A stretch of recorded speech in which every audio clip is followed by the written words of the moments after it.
An unimaginable scene that's really quite tough to even fathom. Bodies being loaded into an 18-wheeler in Brooklyn, New York. The man recording the shaky video, his voice quivering. Please stay inside. Please pray for the people.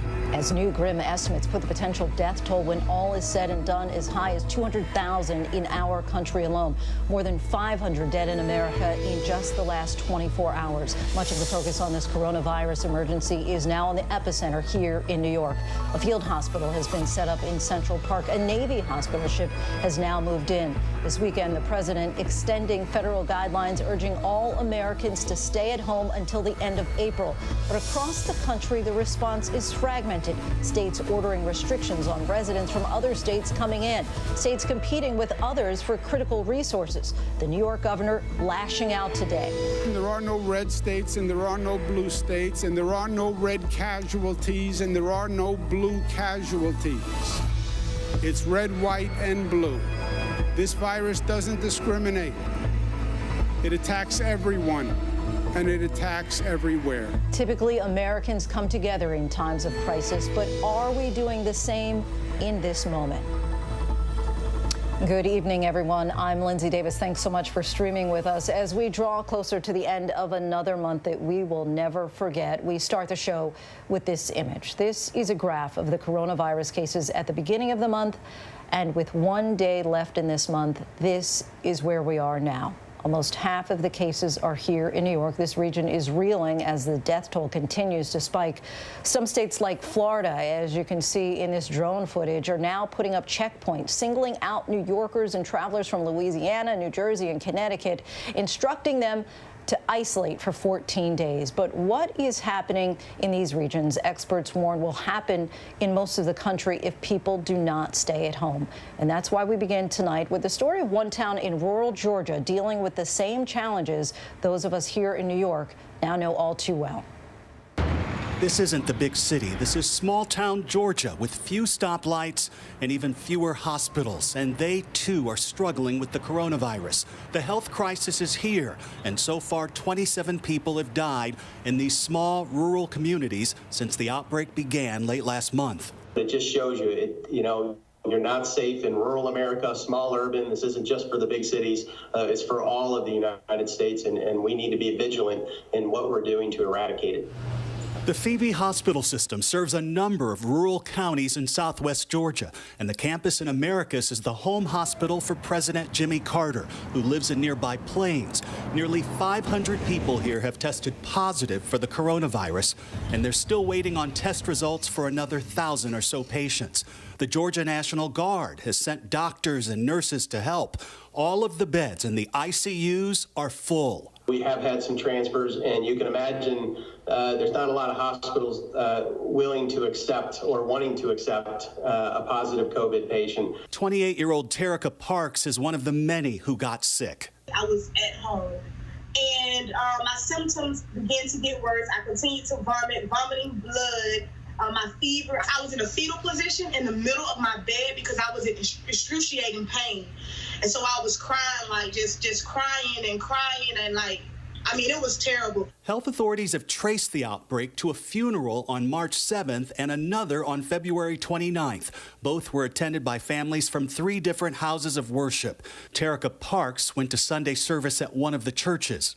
I was at the church on the 10th, and on the 14th, I started to feel weird. I thought maybe I had like a stomach bug. By the time she got to the hospital, she had a fever greater than 102. They explained to me they had a short time frame to get this medication in before my organs started to shut down. Carly Rise is a nurse here. Yesterday, I had to FaceTime a family member so they could say goodbye to their mom, their aunt, their grandma.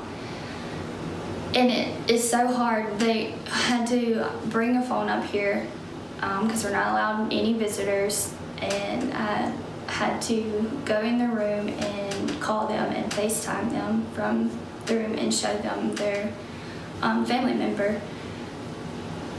It's hard to hear someone else cry over their family, because you start thinking about your family if this was you and all that. For the medical staff, it's overwhelming, and not just at the hospital. I am taking this video because I think people need to see what's happening. Dr. Enrique Lopez is living out of his garage because he doesn't feel safe living inside his home with his family.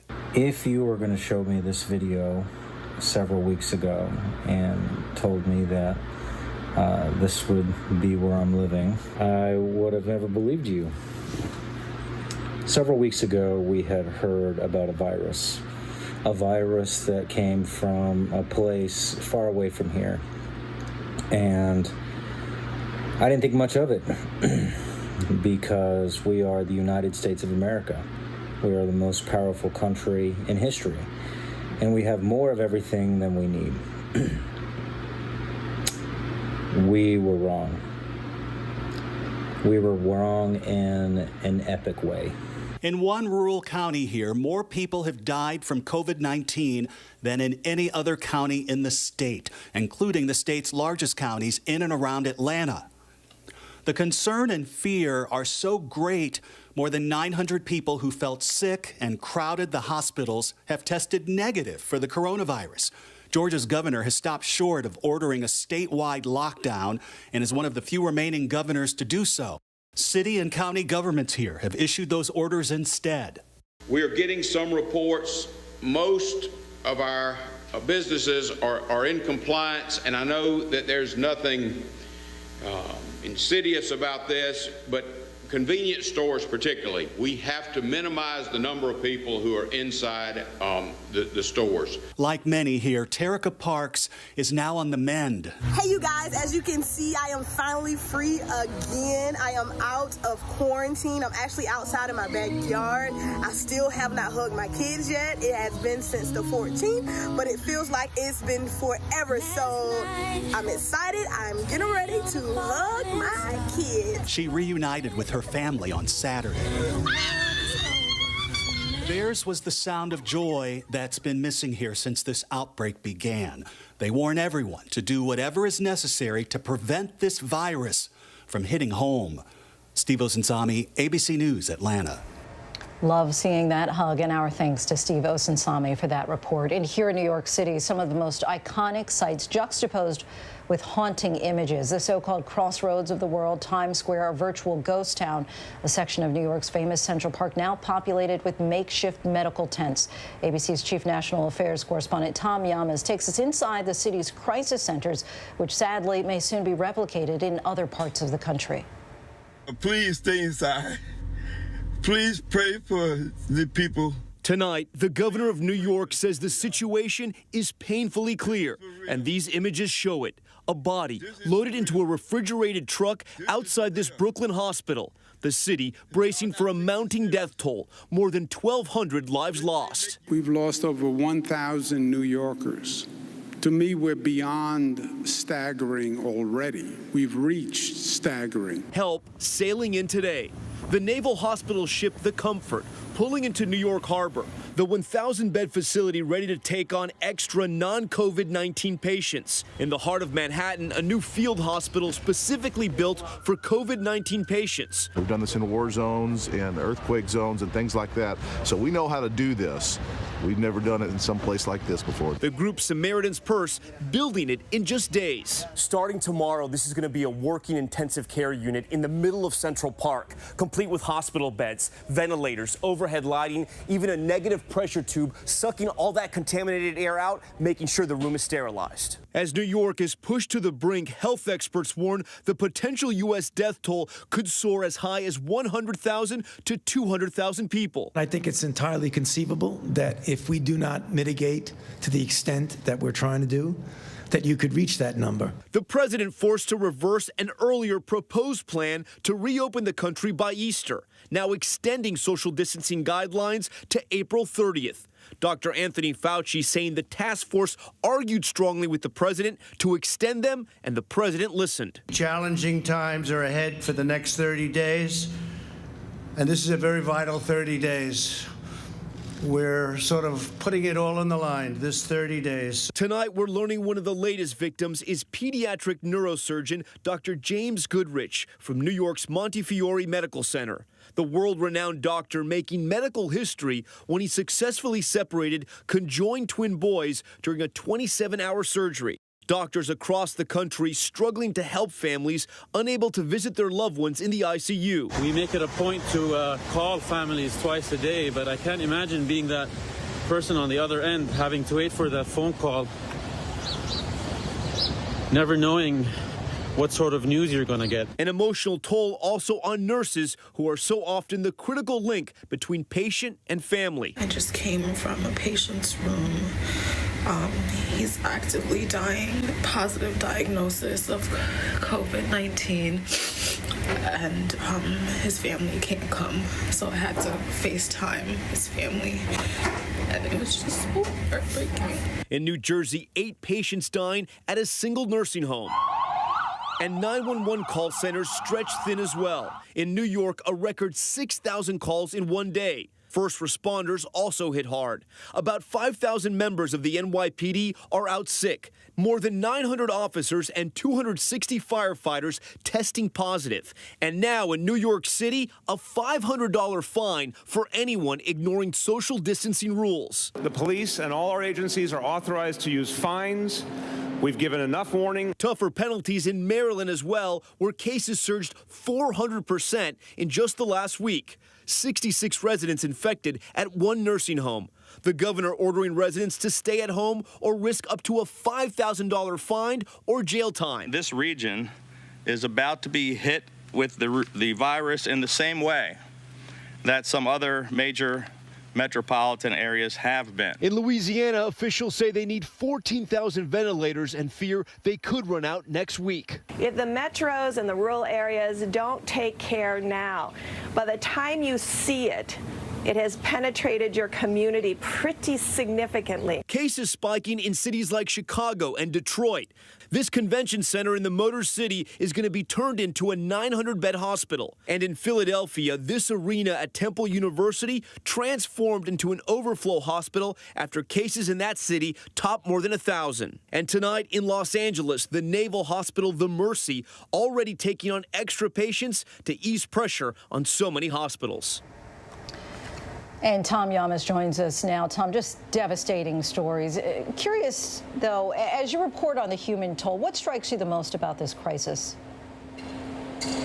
You know, Lindsay, I still hear from friends in other parts of the country, and they ask me, is it really as bad as it looks on TV? And I'm always shocked by that question because I tell them it's actually worse. And it's not to scare them, it's not to panic people, but we can't be in every hospital. But we're hearing from so many doctors, and they're telling us it's really bad. And then I always tell people the stat that I've been repeating, you know, over the past couple of days, on average, every 6 minutes, someone in New York is dying of COVID-19. When you hear that, it stops you in your tracks and lets you know just how significant and serious this issue is. We have a massive naval hospital ship now on the west side of Manhattan, in the middle of Central Park. We have a field hospital that was built in days by that Christian group. They're going to start seeing COVID-19 patients tomorrow. It gives you a sense of how real and how urgent this is. And Governor Andrew Cuomo said it today. It's happening here in New York. Tomorrow it's going to happen in your community. Right, Lindsay? Just every 6 minutes. That is just staggering to hear that number. Our thanks to you, Tom Yamas.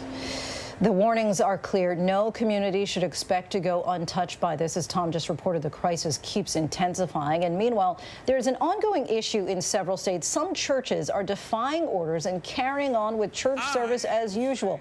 In Florida, a megachurch pastor was criminally charged after holding a Sunday service. In Louisiana, neighbors of another church were outraged by the crowd there. That's because that state is dealing with a looming crisis, something they have not confronted since Hurricane Katrina. Our Marcus Moore is in New Orleans. Tonight, for the first time since Hurricane Katrina, the New Orleans Convention Center transformed to deal with an unfolding catastrophe. And a usually vibrant city is bracing. This is the historic French Quarter tonight. It is shut down, and health officials fear that Mardi Gras, that brought thousands of people right here to Bourbon Street, may have helped to spread this highly contagious virus. Over the weekend, cases of COVID-19 in Louisiana soaring from roughly 2,700 on Friday to just over 4,000 today. We still have an awful lot of work to do to try to flatten the curve. But that didn't stop hundreds from flocking to Sunday services at Life Tabernacle Church outside Baton Rouge. They were all spread out, probably 1,200 or so. Some of the church's neighbors outraged. We have a right too, man.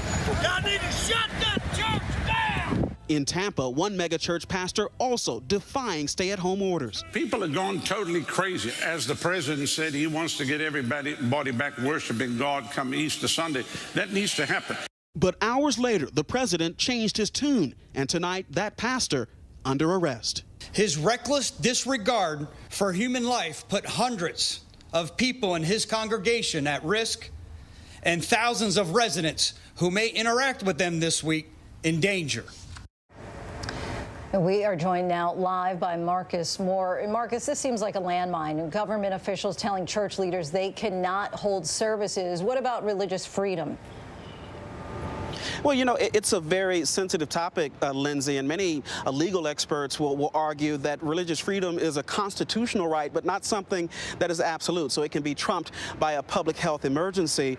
But you cannot help but realize the fact that this is an unprecedented time for so many people, and they want to lean onto something that they are familiar with, their faith, and for many of them, their church family. And that's what we have seen here in Louisiana this weekend. But I should point out that other churches that have continued to gather together, they've done that virtually using live streaming on the internet to hold church services without putting so many people in such a close space. Yeah, really a gray line with that separation of church and state. And also, Marcus, what are you hearing officials say about the state of Louisiana being prepared to deal with this crisis?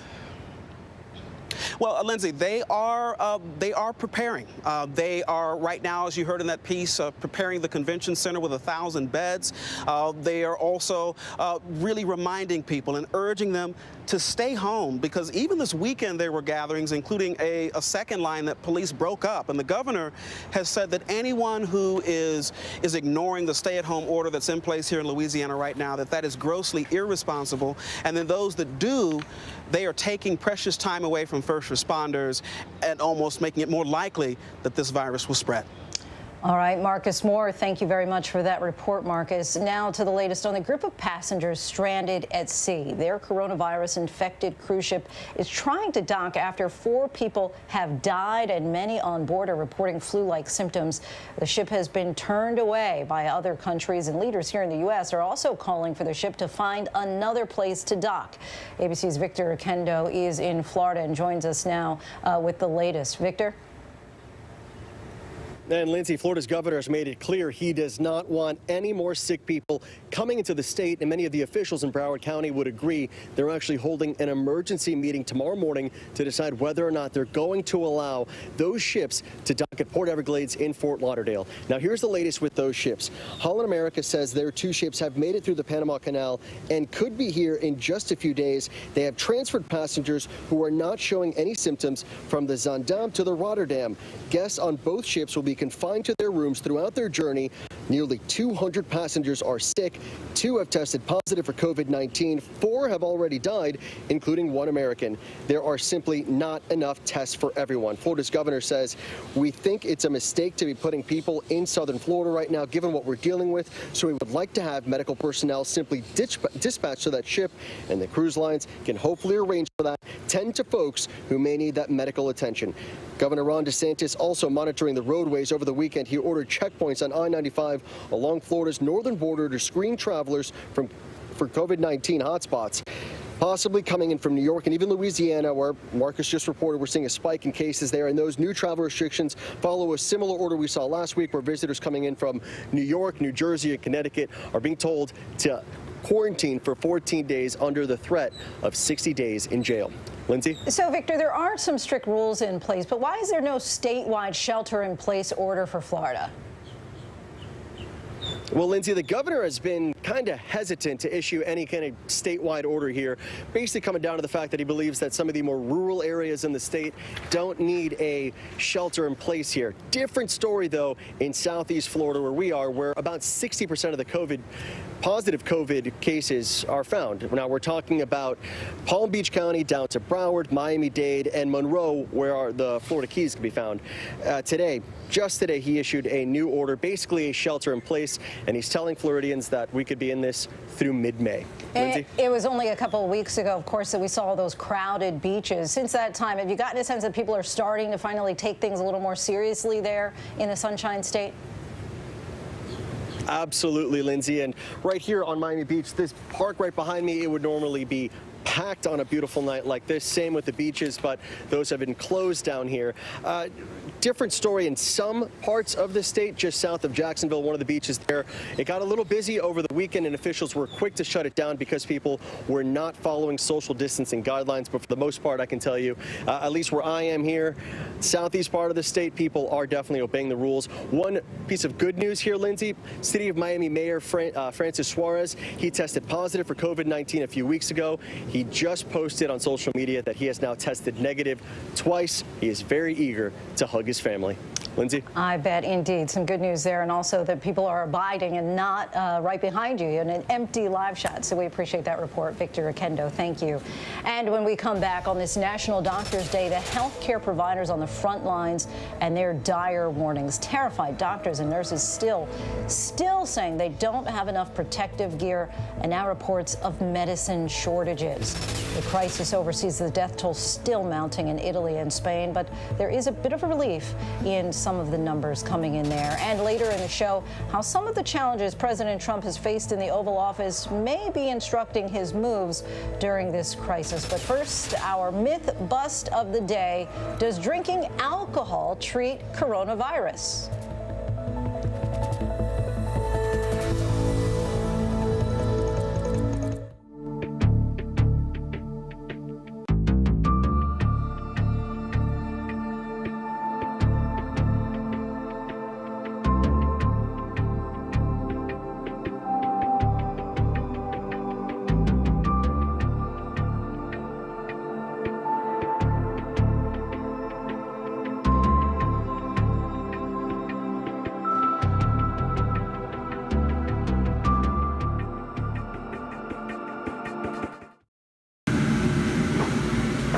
So this here is the waiting room at Mount Sinai Beth Israel. It's Saturday afternoon, just after noon, a little after 12 o'clock, and you can see that the waiting room is totally empty. I think one of the things that really scares me about this disease is that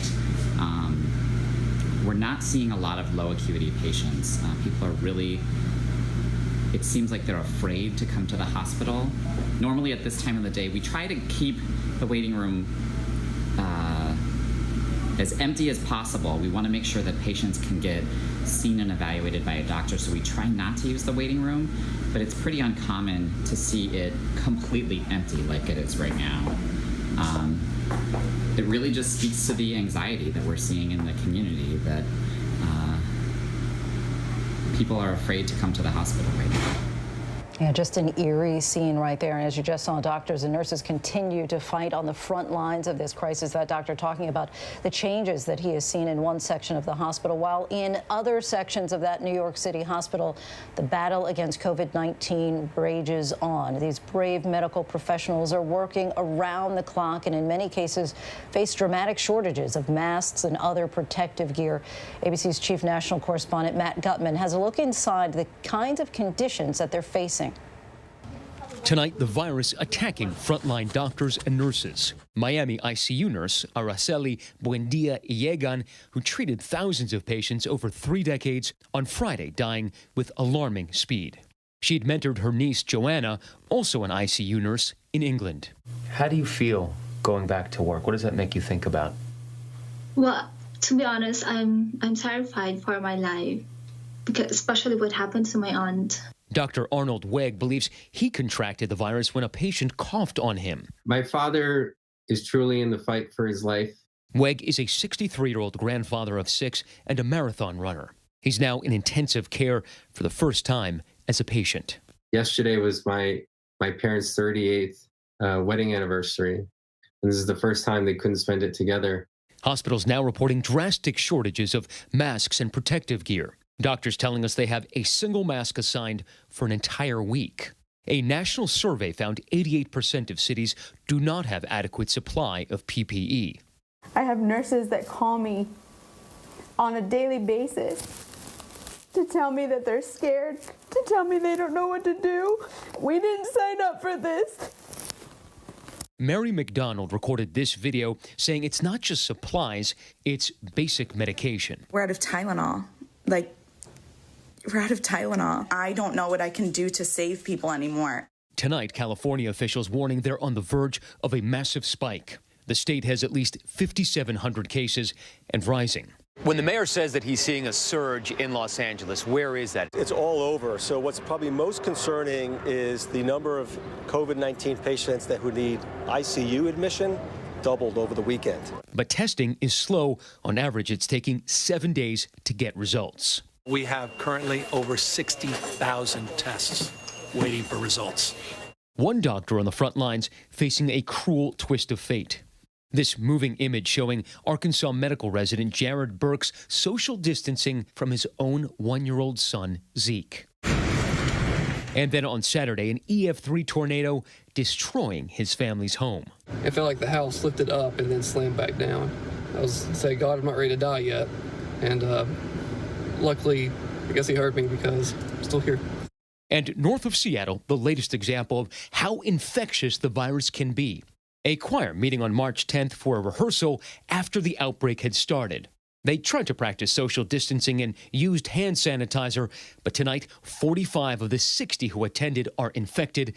At least 2 have died.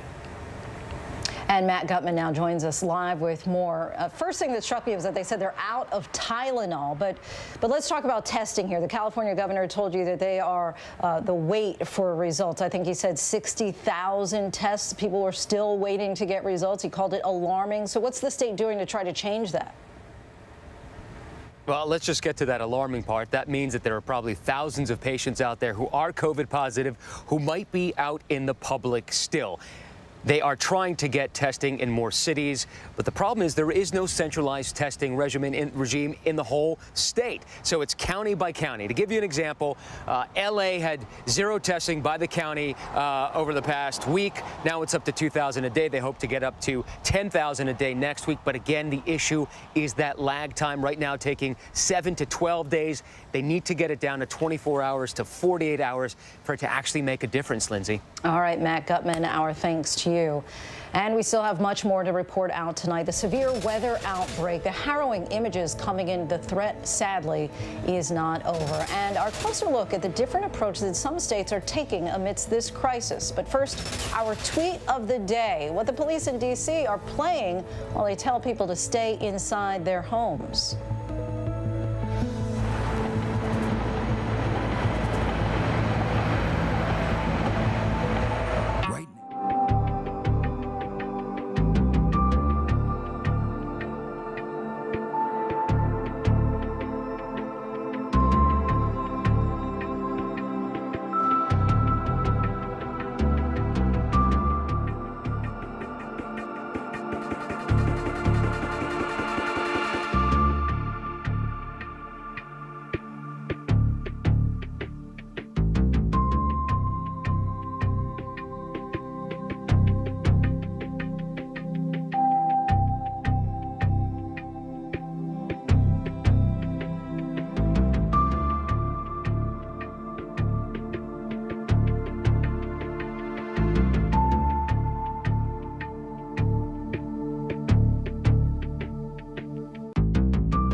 Much of the U.S. is obviously gripped with the impact of COVID-19, with more than 159,000 cases nationwide. So let's take a look by the numbers at just how states are responding.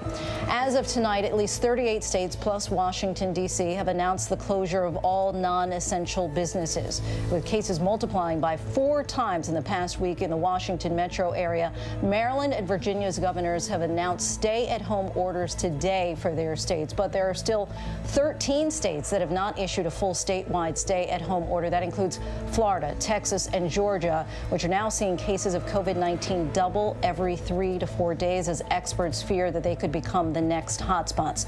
Florida now has at least 5,700 cases with at least 71 deaths, some fueled by the spring break beachgoers who appear to ignore concerns about COVID-19. Yesterday, the governor of Texas expanded an executive order requiring 14-day self-isolation for out-of-state travelers, including from hard-hit New Orleans right next door. But with no statewide order, at least 18 counties in Texas have acted on their own, with cities like Houston and Dallas issuing stay-at-home orders. And today, the Navy announced that a 200-person Navy medical unit will head to Dallas to assist medical efforts there. Only 2 states so far have reported no deaths at all from COVID-19, Wyoming and Hawaii. And we still have much more ahead tonight on ABC News Prime. A front row at the Trump show. Next, our own John Carl talks with us about his new book and what may surprise you about the man he's been covering for decades. And dating advice during the coronavirus pandemic. James Longman has that and much more in our Good News Roundup. But first, here's a look at the trending stories on abcnews.com.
ABC News, straightforward.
A staggering new development in New York City. A field hospital popping up in Central Park to treat novel coronavirus patients, part of the all-hands-on-deck effort to combat the surge in hospitals. The last 5 days in the city, the busiest ever for EMS, with more than 6,000 911 calls a day. This is unprecedented. We've never seen our EMS system get this many calls ever.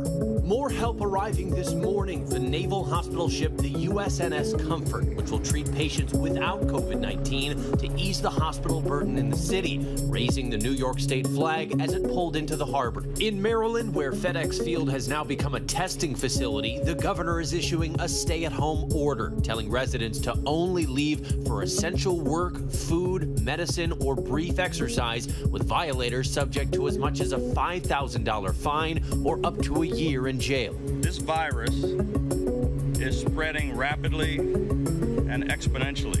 In 2 weeks' time, the D.C., Maryland, and Virginia areas could look like New York. The normally bustling streets of Moscow deserted Monday as the government orders a citywide lockdown. Moscow accounts for more than 1,000 of Russia's 1,800 cases. The Holland America Zaandam stranded at sea for more than 2 weeks as coronavirus spreads through the ship. So we're stuck on the ship. We can't go anywhere because we're not healthy, yes, or something. More than 170 people on board are already sick with flu-like symptoms, and at least 4 have died as the captain fights to get proper tests delivered to the marooned vessel. This was Jonesboro, Arkansas. That is an up-close image of an EF3 tornado ripping through different shops. Thankfully, a lot of people were not in those stores because of the coronavirus. So they had kind of a fortunate, only a couple of injuries. No one was killed. And look at this mall. This is the damage in the mall. This tornado was on the ground for 12.6 miles, about 16 minutes. So it was cooking. It was moving fast. Overseas tonight, the World Health Organization says Europe's outbreak may finally be approaching its peak. Spain tightened restrictions as the number of deaths there mount. The government ordering all non-essential workers to stay home. In Italy, coronavirus cases topped 100,000 today, and there were more than 800 deaths in the past 24 hours there. But there may be some good news. The total number of new infections rose by only about 2%. That's the 8th straight day of single-digit growth. In Hungary today, that country's parliament granting its leader Viktor Orban indefinite emergency powers to rule by decree. Hungary has had under 500 cases and 15 deaths. And Prince Charles is out of isolation tonight after contracting coronavirus last week. The 71-year-old displayed mild symptoms and quarantined for the recommended 7 days in the UK. The Department of Justice says it will investigate one of the most powerful members of the U.S. Senate. The DOJ is looking into several stock trades of Senate Intelligence Committee Chairman Richard Burr that came just as the coronavirus was starting to spread across the U.S. Burr sold about $1.7 million in stocks just days before the steep sell-off. Many in key industries hit hardest by the coronavirus. Burr has repeatedly denied any wrongdoing. An attorney for the senator defended the trades by saying that they were, quote, based on public information.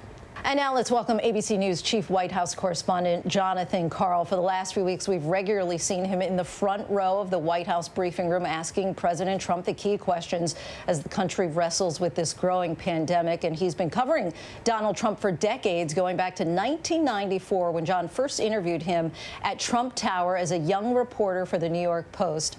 Now, John is out with a new book, Front Row at the Trump Show, chronicling those years of coverage from New York to the 2016 campaign trail to the White House. And Jonathan Karl joins us now. John, thanks so much for joining us, and congratulations on the book. Thank you very much. So many rich stories in the book, but I want to start out by asking you about this current crisis and the president's response. How does this compare to how he's handled previous crises in his career and in the White House? And in your mind, do you think that he's changed at all as far as how he's dealing with it, or do you see the same Donald Trump that you've been seeing for decades? Well, first of all, Lindsay, one thing that's amazing about this is really the first external crisis, really grave external crisis that Donald Trump has faced. There have been many crises over the course of his first three years, many of them in some sense spurred by his own behavior. You know, the Mueller report, the impeachment investigation, the controversy over the travel ban, the situation with separating of children at the border. But this is the first crisis that is purely external that he's had to face. And I think one thing that is amazing about watching this is how similar he is to the guy that I met in 1994 at Trump Tower. He wants to be in the middle of this. It's incredible to see him holding these press conferences. Remember, he hadn't stepped foot in the briefing room for a press briefing before this happened. This is all new. And now he is there every day, and he is seeing it the way he saw his campaign. In his campaign, he was talking about the polls constantly. He was talking about his ratings constantly. He was talking about the numbers of people that were coming to his rallies. It was all about the metrics, about how great he was doing. And with this, it's a serious crisis. I'm not saying he's not taking it seriously, but you see him talking about it in the same way. He talks about the ratings. He was marveling at the ratings for his briefings, citing a New York Times report that said that he gets more people watching his briefings than watch the season finale of The Bachelor or Monday Night Football. Marvels at that. He's talking about numbers in terms of the numbers of people infected, the numbers of people who are going to die. Very grim statistics, obviously. And he was, as you remember, very famously came out on February 27th and said that there were 15 cases of coronavirus in the United States, which was true at the time, and said that very soon it would be going down to 0. He was setting up his metrics, his numbers, and now the numbers are way out of whack. So we saw him come out yesterday because Anthony Fauci had convinced him that there was a very real chance that 100,000 Americans could die as a result of this. So he grabbed a hold of that number, he changed course, keeping the restrictions in place, but he used it up against a different metric, which were reports that if nothing was done, more than 2 million people could die. So now, again, it's all the numbers, as if it's ratings, as if it's reviews. And of course, the way he's dealt with the press on this has been entirely consistent with how he has behaved since the early days of his campaign. And of course, the president has been criticized for spreading misinformation in his daily briefings and playing down the health threat early on, as you mentioned. So how do you handle that balance of when to directly challenge him on misleading information or just not telling the truth? It's an interesting challenge. It's unlike any major political figure I've ever covered. And I've had a chance to be in the White House covering 4 different presidents. This one is entirely different. And the thing is, when you go into an interview with him or into a press conference with him, you've got to be prepared to fact check him in real time because you don't know what he's going to come up with. You need to have your backup. And you know, our job is not to be the resistance. We are not the opposition party. That's what Donald Trump wants to portray the press as. So you don't, but you have to correct misstatements. You have to correct factual errors. I had a fascinating experience that I described in the book during the 2018 midterms when I interviewed Donald Trump backstage at a rally. And I hit him as aggressively as I could with all of the cumulative force of all the misstatements he has made as president. And he said to me something that was fascinating. He said that he tries to tell the truth, that he tells the truth when he can.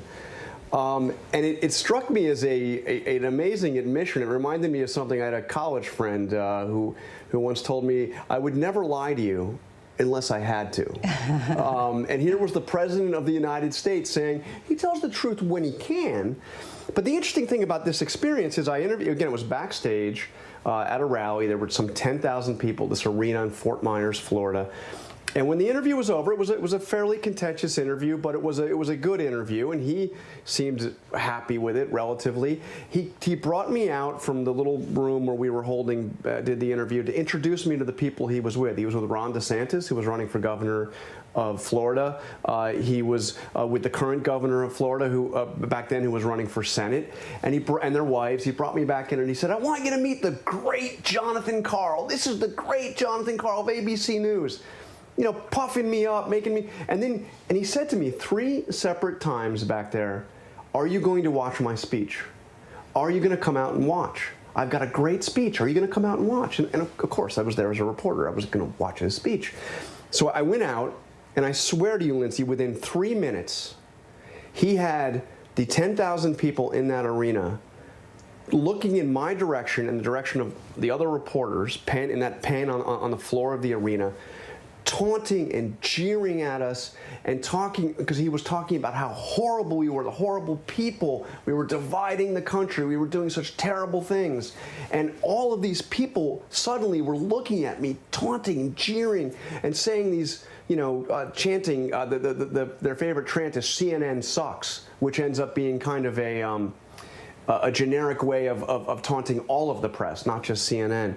And I couldn't get my mind around the fact that this is the same guy who just minutes earlier was introducing me to all his friends and talking about what a great guy I was. And, anecdotally, I wanted to kind of touch on that. You tell several stories in your book about moments when you saw him outright lie, a moment that you're sitting at the desk and he's talking about a phone call. So how delicate is that of a dance of remaining the objective reporter, but calling him out, as you say, in real time?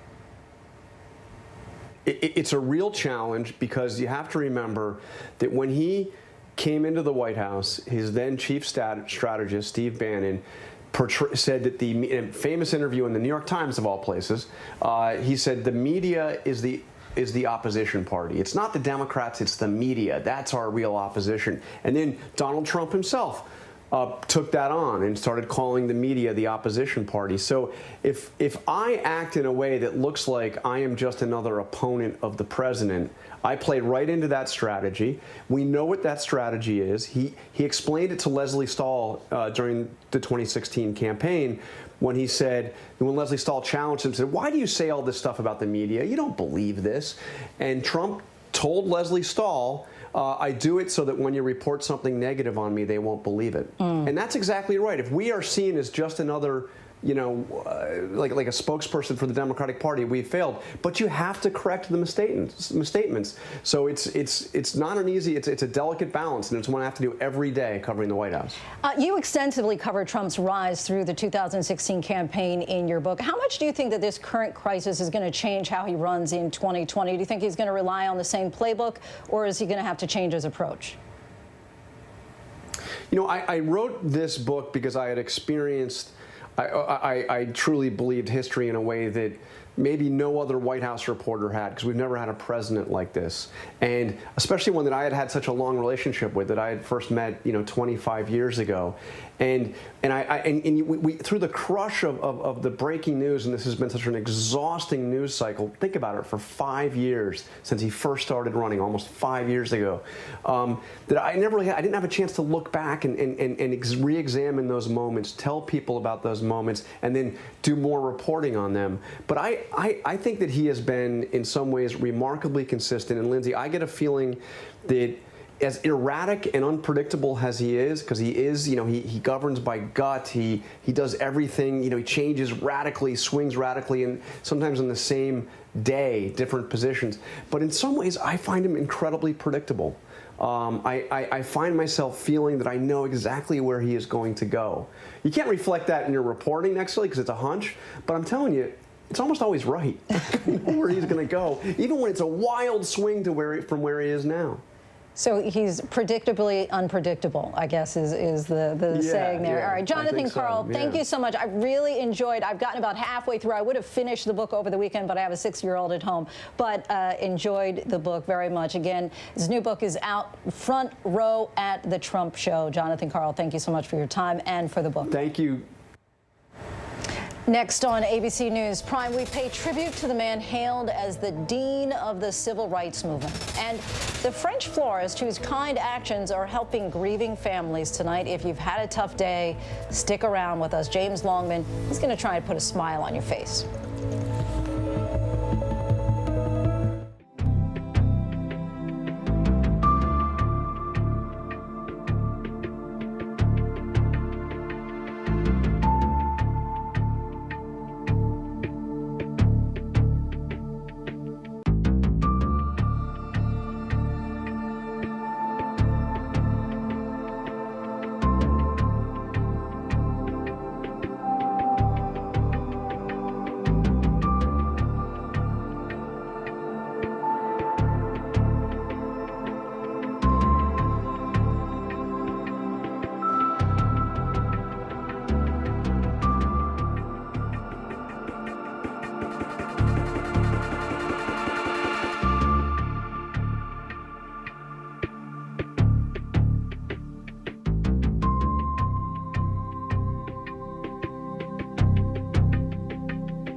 Can you hear the applause there?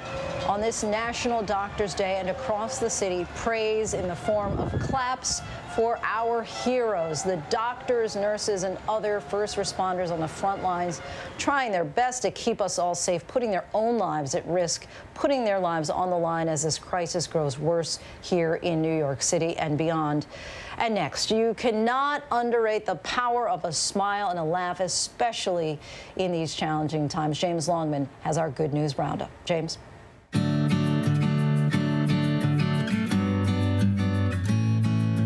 Hi guys. I know the uncertainty about how long all this is going to last is difficult to deal with, but keep in mind that the lockdowns do seem to work. In countries where they've been in place for longer, infection rates are coming down. Italy has now recorded its lowest new infection rate since this whole thing began, so hang in there. And first up, we're really going to melt your hearts with this. A 35-year-old florist in northern France had hundreds of plants and flowers that he just couldn't sell. So rather than throw them all out, he headed down to his local cemetery in the town where he lives and put them on every single grave in there. It's where his grandparents are buried, and he said he just wanted to spread the love. And this time, of course, is really difficult for businesses, including his. Well, now, as a result, his post on Facebook went viral, and he's had hundreds of new orders for delivery. And the flower news continues in the United States. This couple had to cancel their wedding, but they'd already taken delivery of all of their flowers. So they donated them to a local care home. Have a watch. We wanted to make people smile, and we wanted to bring joy in a time that is so dark and so full of fear and of the unknown.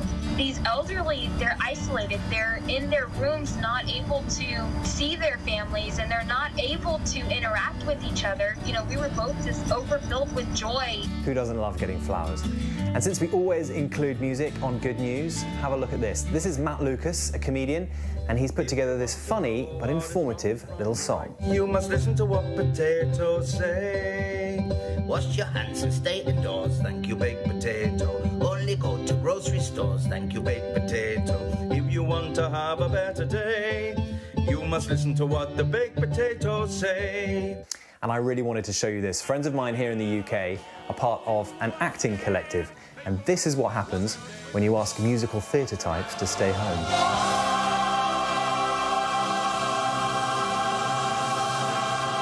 I'm thinking about trying to do one of those myself. Now, we all might be in isolation, but some of us are finding new and creative ways to date, like this guy in New York City. I looked out my window and saw this girl dancing, perhaps to a TikTok song. I needed to say hi to her, so I waved out on the balcony. She waved back. I grabbed my tape, pen, drone, and paper. Then I wrote down my digits and sealed it on my drone. 2020 has been off to a terrible start, but I still needed to shoot my shot. She picked up my drone, and I guess it worked because I got a text from her an hour later. I asked her out to dinner, but she said how. I had to do some thinking. 5 p.m. hits. It was time for our date. Wait, where is she? Just kidding. We follow the rules. I waved out on the balcony. She waved back. I told her she looked beautiful. You look beautiful! So we got on FaceTime and ate our matching organic microwavable dinners together. We spoke to Jeremy about this now viral video of his successful effort to woo his neighbor. Even though it's totally okay to feel sad and the situation has affected all of us everywhere, I think it's still okay to find a silver lining and not have to feel like we have to be sad all the time. We could still find some joy, even if it's just a little dance here. I really hope they get to go on a normal date soon. And John Krasinski has joined the Good News train. He's put together a little Good News show on YouTube, a little bit like us. And he's also had a mini office reunion with Steve Carell. Good evening, everybody. We're both looking dapper. This is how I am 24/7. I guarantee you that the bottom half of what you have on does not match the top. I am definitely wearing jams, if anybody remembers. If anybody remembers what those are. The power of human ingenuity is really something to behold during this crisis.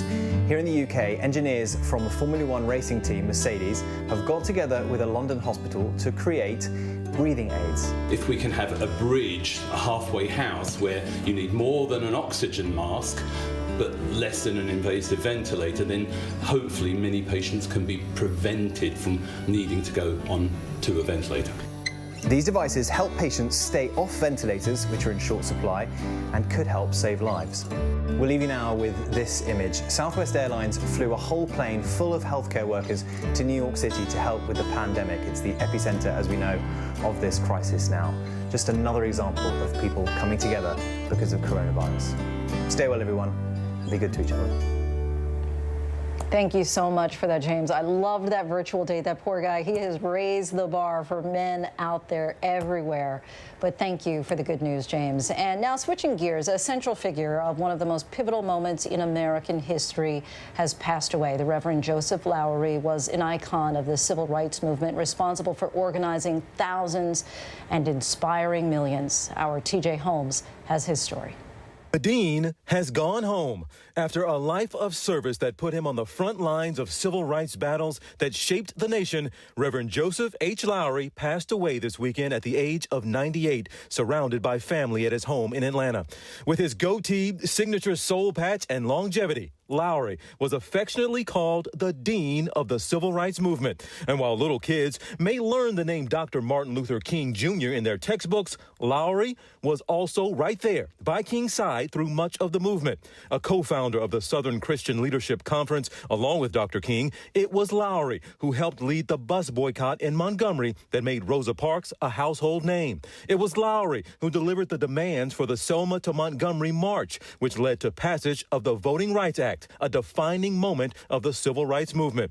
Though he retired from the pulpit and his role as president of the SCLC in the 90s, he remained engaged in public debate and politics. He was a supporter of LGBTQ+ rights, and while many of the old guard lined up in support of Hillary Clinton, Lowery was an early supporter of Senator Barack Obama. He later delivered the benediction at Obama's inauguration and received the Presidential Medal of Freedom in 2009. The Reverend Joseph Lowery is a giant of the Moses generation of civil rights leaders. It was just King, Lowery, and a few others huddled in Montgomery who laid the groundwork for the bus boycott and the movement that was to follow. Lowery's fiery, tell-it-like-it-is, yet gentlemanly style was on full display in 2006. Speaking at the funeral of Coretta Scott King and with former President George W. Bush just feet away. Presidents and governors come to mourn and praise, but in the morning, will words become deeds that meet needs? It was classic Lowery. In a statement on his passing, President Obama called Lowery a giant who let so many of us stand on his shoulders. A giant, a titan, an icon, or just the dean. Reverend Lowery fought and won battles for decades that changed America. The dean, indeed, and TJ Holmes joins us now live. TJ, Lowery was once called the most prominent survival of the civil rights movement, the human and symbolic link going all the way back. You were telling me earlier about meeting him yourself several times and the words that he shared with you and the lasting impression. I want to hear that and also what you think his legacy is. I mean, this was, we're losing an original here. And again, I know a lot of people know the name Dr. King, but they don't know the name as well of Ralph Abernathy or Fred Shuttlesworth or Joseph Lowery. These were the guys who were right there next to Dr. King through this. And Joseph Lowery was the guy in charge, essentially, of the boycott in Montgomery. He was the guy who was there and who helped with that Selma March that got the Voting Rights Act passed. These were moments that changed what this country became. That's who he was. This was a titan among titans. This was an icon. And look, I was, when I moved to Atlanta, I worked with CNN there as an anchor for 5 years, and I was blessed to be around some of these guys like Lowery and Ambassador Andrew Young. And these guys kind of showed me the way, if you will. And it's a blessing of my life to have been able to spend the time I got to spend with him. Interviewed him several times, but also just around him in Atlanta.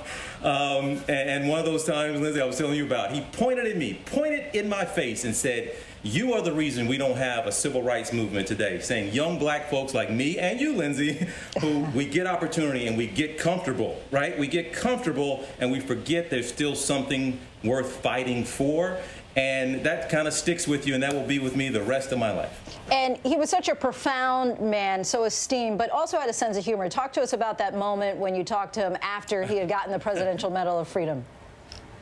Oh, yeah, he was, I had him on set at my show at CNN just days after he got that Medal of Freedom. He was still wearing it at the time, and I asked him if he had taken it off yet, and he told me no, he was joking around, but he said, and I asked, I said, do you even shower in that thing? He actually said, yeah, I keep it on in the shower, I just lean out a little bit so I don't get it wet. I mean, this is a guy who was at the time almost 90 years old, but that was always his sense of humor. He was just always had this way about him that you almost wanted to bow when he walked in a room. He just felt like royalty, just a regal, gentlemanly, but fiery guy. And certainly African Americans and Americans in general owe quite a debt to this titan of a man who was arrested, shot at, organized and led countless marches. A man who, as you mentioned, known as the dean of the civil rights movement. At any other time and under any other circumstances, this funeral would have been a massive salute and homegoing that would rival that of some of the most revered leaders that we have. So now what? I mean, what's the plan as far as a funeral or a memorial service for him?